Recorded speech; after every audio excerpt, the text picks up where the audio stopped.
जोहार। आज आपण आहोत गोठणपूरचा जो गावदेव आहे वाघया आहे, याच यूट्यूबला आम्ही बातमी वाचली आणि अक्षरशः तळपायाची आग ही मस्तकाला गेली की कशा पद्धतीने आपल्या आदिवासी देवाची विटंबना केलेली आहे। आज आम्ही जे बघितलं अक्षरशः अंगावरती शहारे आलेले आहेत। हा आमचा वाघया आहे, त्याला जे डोळे बसवलेले आहेत ते डोळे त्या माणसाने काढून टाकलेले आहेत।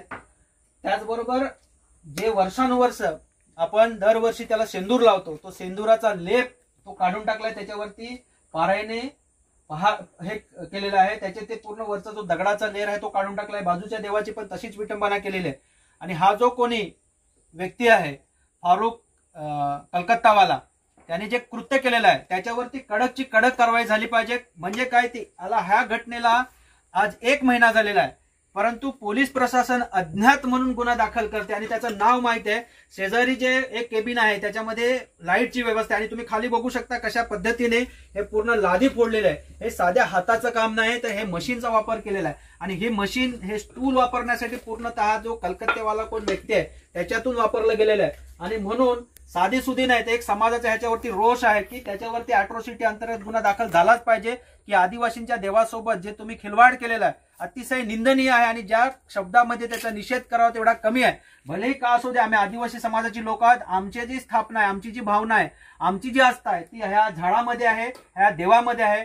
आणि मला इथून आता कळलं की गेल्या वर्षी पण हा प्रकार कळला होता, कारण हे आमचं देवाचं झाड आहे, हे वाघयाचं झाड आहे आणि वाघयाच्या झाडाचं आम्ही एक पान पण उचलत नाही। आणि त्या माणसाने आजूबाजूचे हे जे वडाच्या झाडाची जे पारंब्या होत्या त्या तुम्ही बघू शकता कशा पद्धतीने तोडलेल्या आहेत आणि त्याबद्दलही मला स्पष्टपणे प्रशासनावरती आरोप आहे। त्यावेळी जर त्याच्यावर दखल घेऊन अॅट्रॉसिटी गुन्हा दाखल झाला असता किंवा कडक कारवाई केली असती ती आज त्याची हिंमत वाढली नसती। हे जेव्हा गुन्हेगारी करण्यासाठी का प्रवृत्त होतो, कारण त्याला शासन व्यवस्था पण साथ देते, हा माझा स्पष्ट आरोप आहे।